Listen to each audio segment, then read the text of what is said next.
மக்களால தெரிவு செய்யப்பட்ட ஒரு பிரதிநிதி என்றதை அவர் தான் மறக்கல. மற்றவர்கள் மறந்துட்டார்கள் அப்படின்றது நான் இதுல சொல்லல. ஆனா இந்த மக்களுடைய தேவைகளை இனம் கண்டு மக்களுக்கு ஒரு பிரச்சனை வரும்போது அவர்கள் சார்பாக பேசுறது ඒකින් ඇත්තට ඒක හම්බලා තියෙනවලු. ඉතුරු කටියට ඒක දීලා නැහැලු. இல்ல.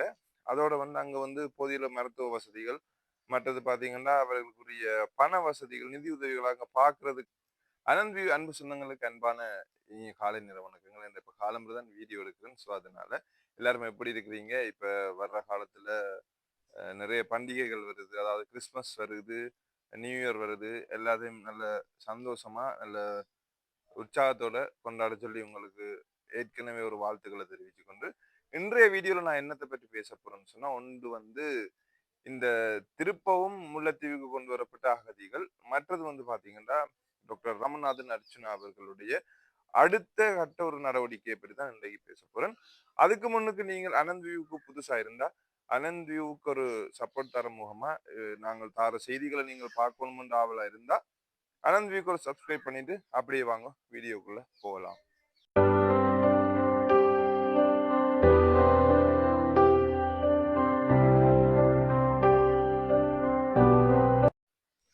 ஓகே. இப்ப நாங்க என்னத்தை பற்றி முதல்ல பேச போறோம்னு சொன்னா, இந்த மியான்மர்ல இருந்து கடந்த ஒரு கிழமைக்கு முன்னுக்கு வந்த ரோஹிஞ்சா அகதிகளை தான் திருப்பவும் இந்த முல்லைத்தீவுல இருக்க கேப்பா பிளவு படைத்தளத்துக்கு தான் கொண்டு வந்திருக்கணும். அதாவது பாத்தீங்கன்னா வான் படைத்தளத்துல தான் கொண்டு வந்து விட்டுருக்கணும். அது என்ன நடந்ததுன்னு சொல்லி பாத்தீங்கன்னா, இந்த திருகோணமலையில நீதவான் அவர்களுடைய முடிவு மிரிகான பிரதேசத்துல தான் இந்த கேம்ப்ல அவர்களை வச்சிருந்து பார்க்க சொல்லி. ஆனா அங்க போதிய அளவு இடவசதி இல்ல. அதோட அங்க போதிய அளவு மருத்துவ வசதிகள், மற்றது பாத்தீங்கன்னா அவர்களுக்குரிய பண வசதிகள், நிதி உதவிகள் அங்க பார்க்கறதுக்கு ஆட்கள் இல்ல. அவர்களுக்குரிய வசதிகள் அங்க இல்லை என்றது இடவசதிகள் இல்லை என்ற காரணத்தினால மிரிகானாக்கு கொண்டு போயிட்டு திருப்பியும் பாத்தீங்கன்னா மிரிகானாக்கு அங்க கொண்டு போற இடைவெளியில திருப்பி அந்த அவங்கள விட்டு இந்த ஜமாலியா ஸ்கூலுக்கு தான் திருப்பி கொண்டு வந்தவங்க. அந்த ஸ்கூல்ல இருந்து திருப்பி அடுத்த நாள் திருப்பியும் ஏதோ இதுல மிரிகானா கொண்டு வலிக்கிட்ட இடையில, அதாவது அந்த பஸ்ஸை கொண்டு போன பொறுப்பா கொண்டு போனவர்களுக்கு ஒரு போன் ஒன்று சொல்லிச்சுன்னா, நீங்கள் அங்க கொண்டு போனா அப்படின்னு இல்லைங்க அவங்க இடைநடுவில் நிக்க திருப்பி இந்த நீதிமன்றத்துல ஒரு அதாவது நகர்த்தல் ஒன்று தாக்கல் செய்யப்பட்டு அந்த நகர்த்தல் மூலம் திருப்பி கோப்பாப்பளவு கொண்டு போய் சொல்லி அந்த நிப்பாட்டப்பட்டிருந்த பஸ்ஸுக்கு உடனடியாக மோட்டார் சைக்கிள் அந்த நகர்த்தல் பத்திரம் கொண்டு கொடுக்கப்பட்டு திருப்பி இப்ப கோப்பாப்பிளவுல விட்டுருக்கணும். அது ஏற்கனவே கோப்பாப்பிளவுல நிறைய முகாம்கள் இருந்த இடம் தான். அங்க அந்த கோவிட் காலங்கள் எல்லாம் அங்க ஒரு சிறப்பு முகாம் இருந்தது. அது பாத்தீங்கன்னா விமானப்படை தளத்தின் ஒரு கேம்ப் தான் அது. இப்ப திருப்பி கொண்டு இந்த மக்களை இந்த கோப்பாப்பிளவுலயே விட்டுருக்கணும். அவர்களுடைய வசதிகள், அவர்களுக்கு தேவையான இந்த உணவுகள், மருத்துவங்கள் எல்லாருக்குரிய வசதிகளையும் ஏற்பாடு செய்து கொடுத்துத்தான் இப்ப இந்த கோப்பாப்பிளவுல கொண்டு விட்டுருக்கணும். இதுவரைக்கும் இந்த மியான்மர் அதாவது ரோஹிஞ்சா அகதிகளினுடைய செய்தி இவ்வளவுதான். இலங்கையில ஒரு கிழமைக்கு முன்னுக்கு அவர்கள் கரை ஒதுங்கி இருந்தவ. அவர்கள் தங்களுடைய லட்சங்களை செலவழிச்சுத்தான் இந்த இலங்கை நாட்டுக்கு அங்க இருக்க இல்லாத ஒரு சந்தர்ப்பம் சூழ்நிலையால வந்தவ. இப்ப இந்த தஞ்சம் புகுந்த அகதிகளுக்கு இலங்கை அரசாங்கத்தால் மேற்கொள்ளப்பட்ட வசதி வாய்ப்புகள் இவ்வளவுதான். என்ன செய்திருக்கணும்னு சொன்னா, முல்லைத்தீவு கடற்கரையில இருந்து ட்ரிங்கோக்கு கொண்டு போய், அதாவது திருவண்ணாமலை கொண்டு போய் திருவண்ணாமலையில வச்சிருந்து அவர்கள் அங்க பராமரிச்சு அவர்களுடைய குருதி மாதிரிகளை பரிசோதித்து அவர்களுக்கு தேவையான உணவுகள், அடிப்படை வசதிகள், மருத்துவ வசதிகள் எல்லாம் செய்துட்டு இப்ப அவர்களை திருப்பி கொண்டு கோப்பாப்பிளவு முல்லைத்தீவிலே தான் அவர்களை பொறுப்பேற்றவ. அப்ப திருப்பி முல்லைத்தீவிலேயே கொண்டு விட்டுருக்காங்க. முல்லைத்தீவு கோப்பாப்பிளவு விமானப்படை தளத்துல தான். ஓகே, இதுதான் இந்த மியான்மர் அகதிகளை பற்றினதான ஒரு தகவல் இன்றைக்கு மட்டும். ஓகே, இப்ப அடுத்த விஷயத்துக்கு போவோம். என்னடா நெடுகலன் ராமநாதன் அர்ச்சனா, டாக்டர் ராமநாதன் அர்ச்சனா, டாக்டர் ராமநாதன் அர்ச்சனா அவர்களை பற்றி தான் கழிச்சு கொண்டிருக்காங்கன்னு யோசிப்பீங்க. கூடுதலா எல்லாருமே பேசப்படுற ஒரு பேசு பொருளா மாறி இருக்கார் அவர் தான். அண்மையிலையும் கூட நிறைய இடங்கள் ஆர்ப்பாட்டங்கள் எல்லாம் இடம்பெற்றது, உண்ணாவிரத போராட்டங்கள் எல்லாம் இடம்பெற்றது. அந்த இடங்கள்லயும் டாக்டர் ராமநாதன் அர்ச்சனாவிடம் தான் கொண்டு போய் சேருங்க, டாக்டர் ராமநாதன் அர்ச்சனாவை கூப்பிடுங்கன்னு சொல்லித்தான் மக்களுடைய கோரிக்கைகளா இருக்கிறது. அதே மாதிரி இந்த நேற்றைய தினம் சுகாதார அமைச்சுல இந்த யாழ் போதனா வைத்தியசாலையில புறக்கணிக்கப்பட்ட, அதாவது ஏமாற்றப்பட்டன்னு சொல்லி ஒரு 107 ஊழியர்கள் இருக்கணும். அவர்களை சுகாதார அமைச்சுல கூட்டிக் கொண்டு அவர்கள் சார்பாக கதைச்சு அவர்கள் ஒரு தீர்வப்படுற முகமா தான் நேற்று இந்த டாக்டர் ராமநாதன் அர்ச்சுனா அவர்கள் செய்திருக்கார். அது ஏன் நாங்கள் ராமநாதன் அர்ச்சுனான்னு எல்லாரும் கதைக்கிறோம் செய்யறோம்னு சொன்னா பாத்தீங்கன்னா அவரும் வந்து மக்களால தெரிவு செய்யப்பட்ட ஒரு பிரதிநிதி என்றதை அவர் தான் மறக்கல. மற்றவர்கள் மறந்துட்டார்கள் அப்படின்றது நான் இதுல சொல்லல. ஆனா இந்த மக்களுடைய தேவைகளை இனம் கண்டு மக்களுக்கு ஒரு பிரச்சனை வரும்போது அவர்கள் சார்பாக பேசுறது இவர் ஒருவர் தான். இப்ப ஒரு என்னன்னு சொல்றது, இருக்கிற ஆட்களுக்குள்ளயுமே மக்களுடைய பிரச்சனைகளை நேரடியாக கொண்டு அந்த அது சம்பந்தப்பட்ட இடங்கள்ல வந்து பேசுறதும் இல்ல அவர்கள் பாதிக்கப்பட்டவர்களுடைய நேரிடம் சென்று நேர்ல சென்று போய் அவர்களோட கேள்விகள் எழுப்பி அதற்குரிய பதில கேட்டுக்கொண்டிருக்கிறது இவரால் தான் இருக்கார். மற்ற எல்லாரும் போகல பெருசா. போயினம் கேட்கினம். இப்ப கூடுதலா வந்து எங்களுடைய தேசிய மக்கள் சக்தி அரசாங்கத்துல இருக்கிறவர்களும் கூடுதலா போய் அந்த இடங்கள்ல கேட்டறிஞ்சு அதுகளுக்கு பதில் கொடுத்து கொண்டிருக்கணும். இருந்தாலும் மக்கள் சார்பாக அதிகம் இந்த யாழ் போதனா வைத்தியசாலை பிரச்சனையை வந்து கன்செர்ட்ல இருந்து நீக்கினது. அதாவது பாராளுமன்றத்துல டாக்டர் ராமநாதன் அர்ச்சுனா அவர்கள் கதைச்சது கன்செர்ட்ல இருந்து நீக்கியாச்சுன்னு சொல்லி எல்லாருமே பெரிய அளவுல பேசி கொண்டிருக்கீங்க. இருந்தாலும் அந்த பெரிய அளவுல பேசப்பட்டிருந்தாலும் கன்செர்ட்ல நீக்கப்பட்டாலும் இப்ப சுகாதார அமைச்சுக்கான இந்த பிரச்சனை போயிருக்கின்றது யாரால?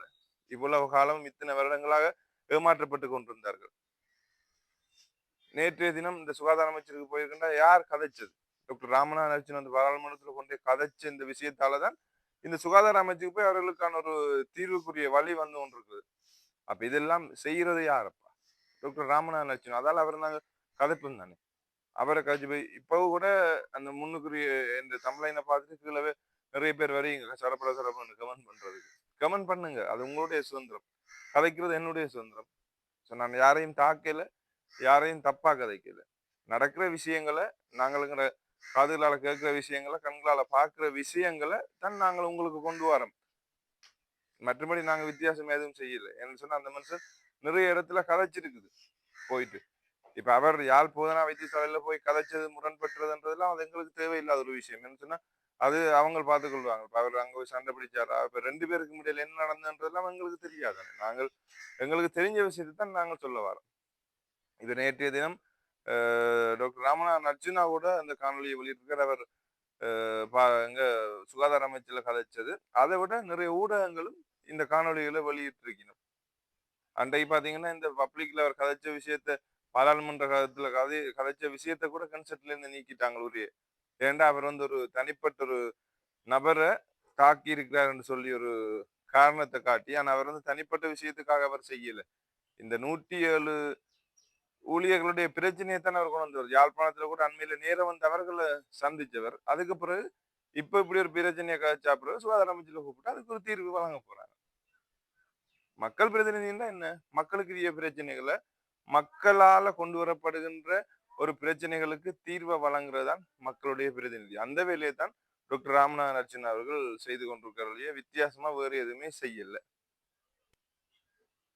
ඒකින් ඇත්තට ඒක හම්බ වෙලා තියෙනවලු. ඊටු කඩේට ඒක දීලා නැහැලු. தியேட்டர்ல வேலை செய்யறாங்களுக்கு ஒவ்வொரு மாசமும் තියේටර් එකේ ඇතුළේ වැඩ කරන ළමයිට හැම මාසෙකම 15000 වෙල්ෆෙයාර් සොසයිටියෙන් දෙනවලු. ஒரு வருஷம் தான் කවුරුද දුන්නානේ? අවරේ ஒரு வருஷம் කවුරුද දීලා දිනවා මේ මේකට පඩිය.